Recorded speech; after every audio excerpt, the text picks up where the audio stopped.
Selamat pagi saudara-saudara, kita berjumpa kembali di Rumah Sakit Panti Waluyo ini untuk kita boleh melayani Tuhan bersama-sama.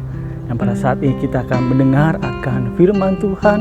Bila firman Tuhan ini selalu memberi kita semangat untuk melayani Dia. Tapi sebelum kita mendengar akan firman Tuhan, mari kita berdoa. Kami bersyukur Tuhan atas pagi hari yang indah ini. Kami bersyukur bagaimana Tuhan selalu memberikan berkat-berkat yang baru untuk kami semua. Dan kami juga bersyukur bagaimana Tuhan masih mengizinkan kami untuk melayani Tuhan di tempat ini. Dan pada saat ini kami akan mendengar firman Tuhan. Bila Tuhan selalu menggerakkan hati kami dan menggerakkan kaki kami, mengarahkan hidup kami, selalu seturut di dalam kehendak Tuhan. Berfirmanlah untuk kami semua ya Tuhan. Kami siap untuk mendengarkannya. Amin. Saudara-saudara yang dikasihi oleh Tuhan Yesus Kristus, tema kita pada saat ini bersih sampai akhir. Dan firman Tuhan yang akan melandasi terambil dari Hakim-Hakim 13 ayat yang ke-7. Hakim-Hakim 13 ayat yang ke-7. Tetapi ia berkata kepadaku, engkau akan mengandung dan melahirkan seorang anak laki-laki. Oleh sebab itu janganlah minum anggur atau minuman yang memabukkan, dan janganlah makan sesuatu yang haram. Sebab sejak dari kandungan ibunya sampai pada hari matinya anak itu akan menjadi seorang nazir Allah. Saudara-saudara yang dikasihi oleh Tuhan Yesus Kristus, dalam Hakim-Hakim 13 ayat yang ke-7 yang baru saja kita baca bersama, menggambarkan bahwa Allah menciptakan manusia itu dalam kondisi yang bersih, dengan keadaan yang baik. Karena dengan harapan pada saatnya nanti ia akan menjadi pribadi yang baik pula sampai akhir. Samson menjadi bagian dari rancangan Allah untuk menyelamatkan bangsa Israel dari orang Filistin.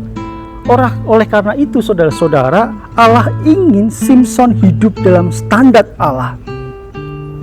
Untuk masuk dalam standar Allah, Allah memberikan rambu-rambu kepada ibunya, bahwa ibunya harus menjaga kandungannya dengan baik.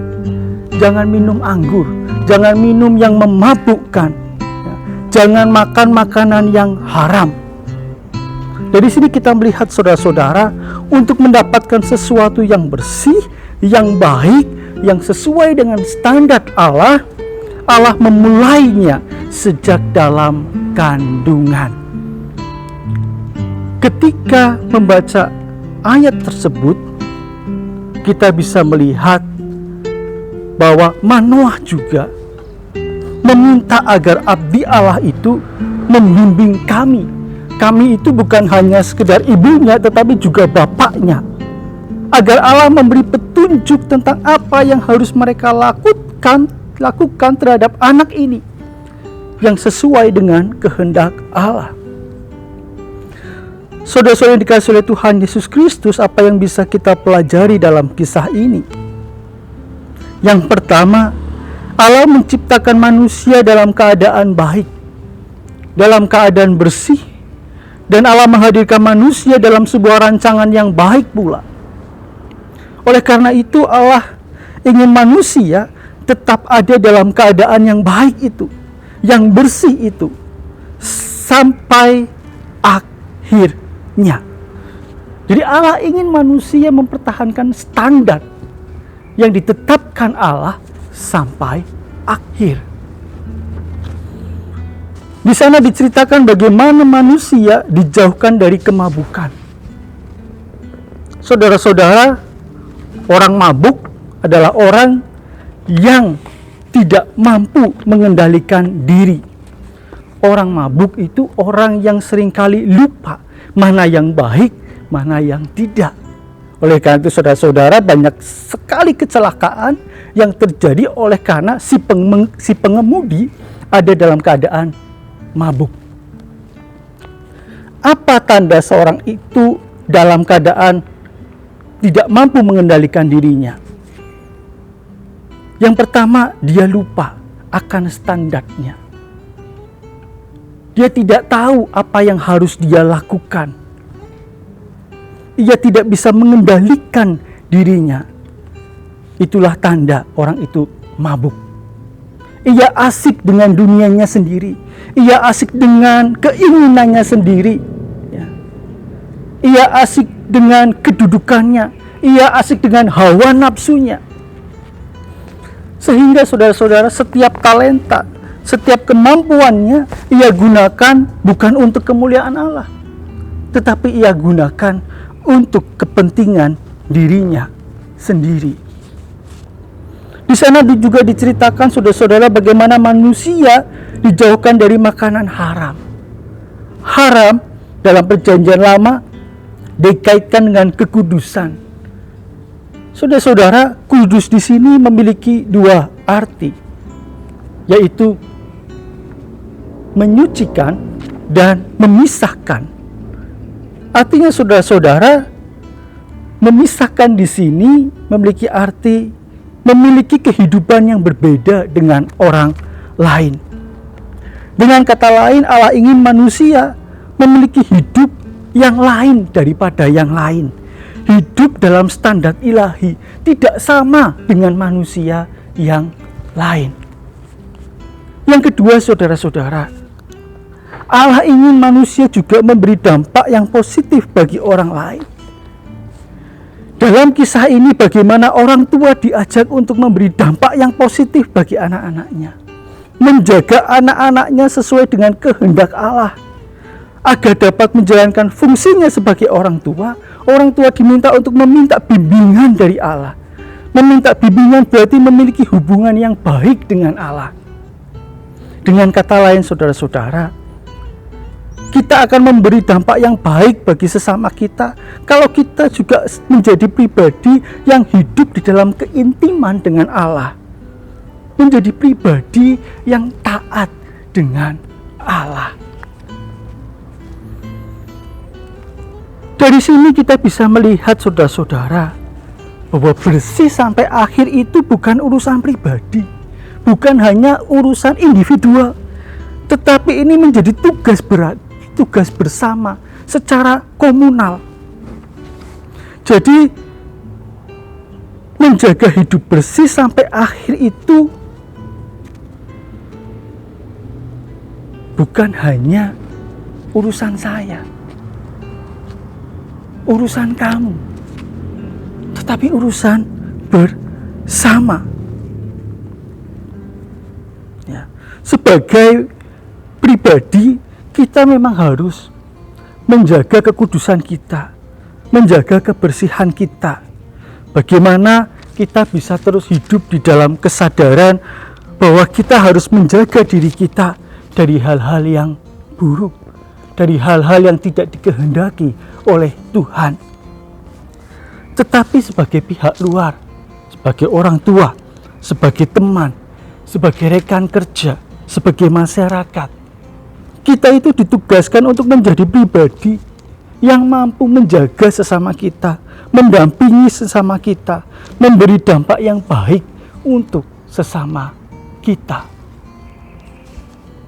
Jadi saudara-saudara, coba bayangkan, kalau menjaga kebersihan itu menjadi tugas bersama, bukankah alangkah lebih mudah, alangkah lebih luar biasa? Ya. Misalnya kita di rumah, menjaga kebersihan rumah itu menjadi tugas bersama, tanggung jawab bersama, maka rumah itu akan terjaga dengan baik.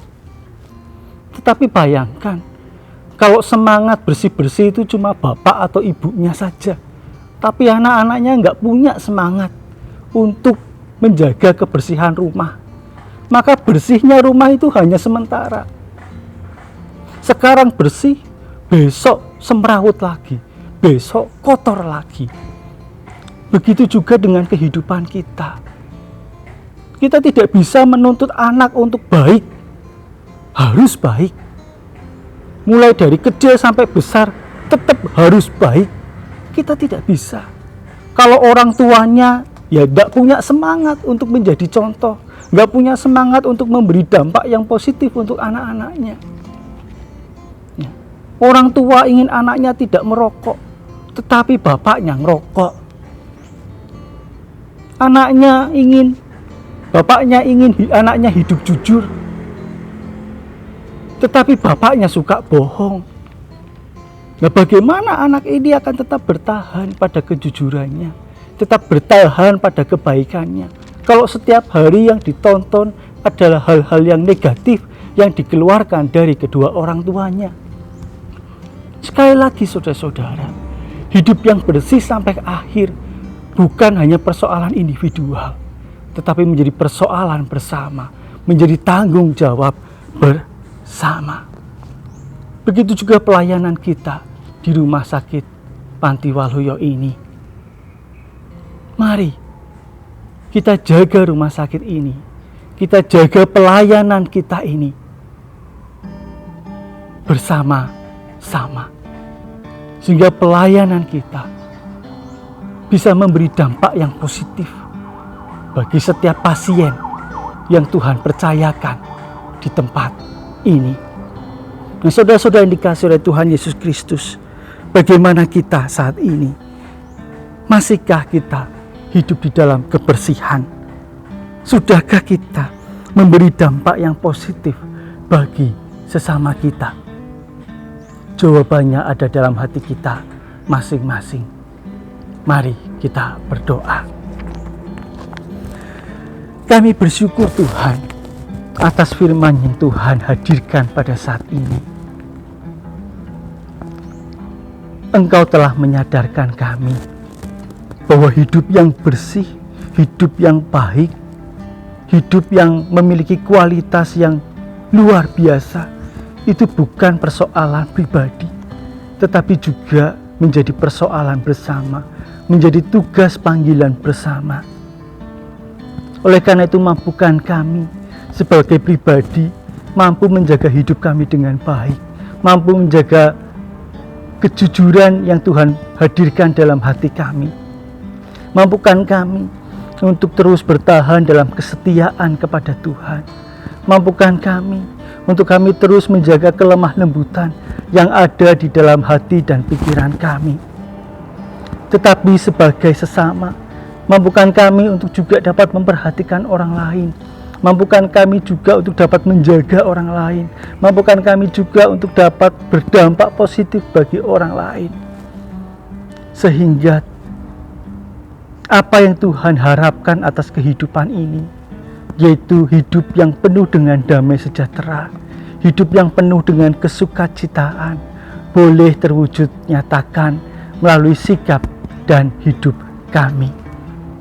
Terima kasih ya Bapa. Pada saat ini kami akan melanjutkan pelayanan kami. Biarlah kami boleh terus dapat memaksimalkan setiap talenta yang Tuhan berikan hanya untuk kemuliaan Tuhan. Dan biarlah hidup kami pada saat ini boleh dapat berdampak positif bagi kehidupan orang lain. Terima kasih ya Bapa. Amin.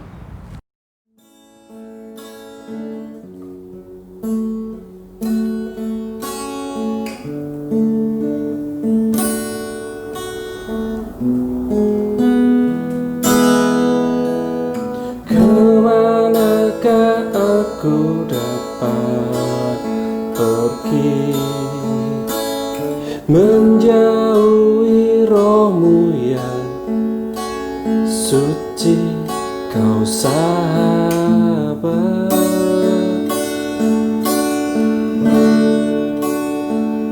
dan kau dekat.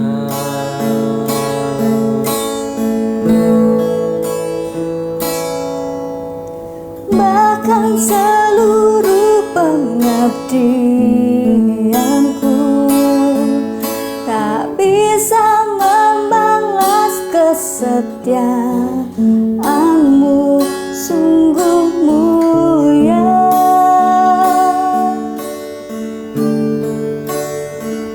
dan berharga.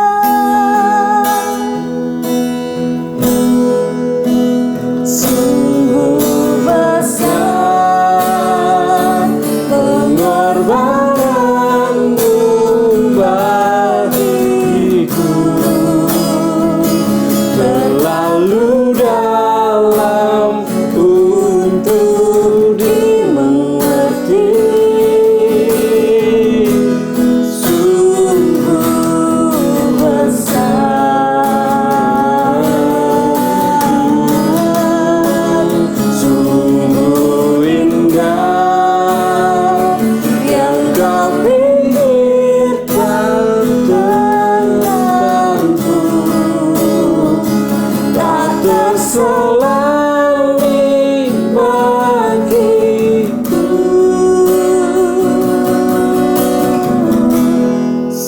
sungguh indah,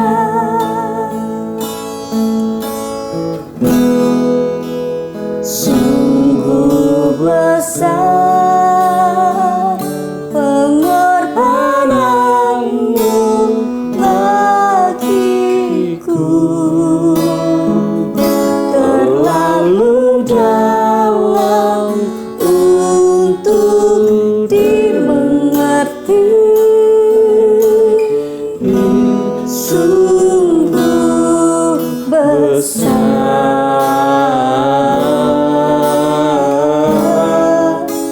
sungguh indah yang kau pikirkan tentangku, tak terselami bagiku,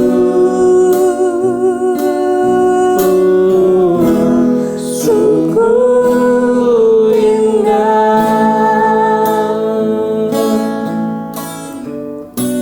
sungguh indah,